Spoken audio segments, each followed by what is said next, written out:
અને કૌભાંડોની હારમાળામાં વધુ એક કૌભાંડ સામે આવ્યું. જૂનાગઢ માંગરોળમાં આવાસ યોજનામાં કૌભાંડ કરાયું.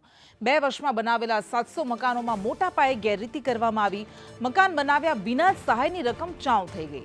2014-15માં બનાવેલા મકાનો 2024-25ના દર્શાવી દીધા અને લાભાર્થીઓને યોજના હેઠળ 1,70,000ની સહાય મળે છે. લાભાર્થીઓને માત્ર 1,10,000ની જ સહાય આપવામાં આવી. ઉપરની રકમ અધિકારીઓ ચાઉ કરી ગયા હોવાના આક્ષેપ લાગ્યા છે.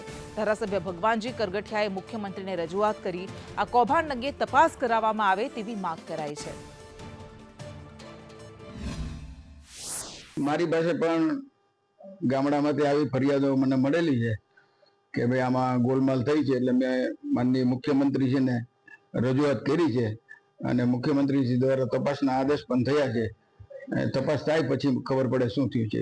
સંખ્યા કેટલો ભ્રષ્ટાચાર થયો એ કઈ ખબર નથી, પણ 667 મકાનો મારા મત વિસ્તારમાં બન્યા છે.